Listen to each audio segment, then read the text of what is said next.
कर्जमाफीची मयत व्यक्तीची के-वाय-सी कशी करायची? हा सगळ्यात मोठा प्रश्न सध्या महाराष्ट्रात आहे. म्हणजे खूप शेतकरी असे आहेत, म्हणजे जे त्यांचे वारसं फिरत आहेत प्रत्येक ठिकाणी, की मयत व्यक्ती आहेत वडील, तर कशी के-वाय-सी करायची?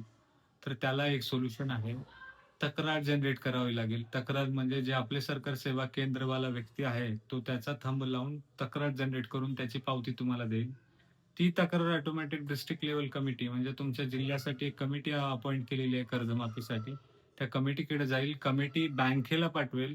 बँक परत डॉक्युमेंट घेईल, वारसाच्या नावावरती कर्ज करेल. ह्या सगळ्या प्रोसेस कंप्लीट करून परत वारसाचं नाव यादीमध्ये आल्यानंतर मग कर्जमाफी त्याला थंब लावून कर्जमाफी करता मिळेल, अशी पद्धत आहे.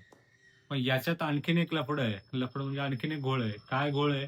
की ज्याची आता जे रिसेंट ज्या शेतकऱ्यांचा मृत्यू आहे, फार्मर आयडी काढल्यानंतरचा, त्यांचा हा के-वाय-सी होऊ शकतो. ही तक्रार जनरेट होऊ शकते.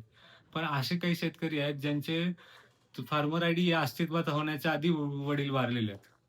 म्हणजे तो व्यक्ती जो शेतकरीचं नाव आहे, ते वारलेलं आहे ऑलरेडी. मग तशा व्यक्तींनी काय करायचं? याच्यावरती कुणाकडेच क्लिअरिफिकेशन नाहीये. आपण ए-आर-ओ ऑफिसला पण चौकशी करायला पाठवलं होतं शेतकऱ्यांना. त्यांच्याकडे काही माहिती नाही. ते बँकच करेल असं ते बोलतायत. बँक मॅनेजरना बोलल्यानंतर बँक मॅनेजर पण सांगतायत, की त्यांनाही काही क्लॅरिफिकेशन नाहीये. हा फार्मर आयडीमुळे घोळ होतोय. तर याच्यावरती काय पर्याय करायचा हे क्लिअरिफिकेशन नाहीये. तर याच्या क्लिअरिफिकेशनच्या फॉलोअपमध्ये आम्ही आहोत. त्याच्याबद्दल लवकरात लवकर तुम्हाला माहिती घेऊन देऊ. पण त्याचबरोबर आणखीन एक महत्त्वाचा विषय आहे. काही शेतकऱ्यांचा आधार नंबर पूर्णच मॅच होत नाहीये असं सांगत होते काही लोकं.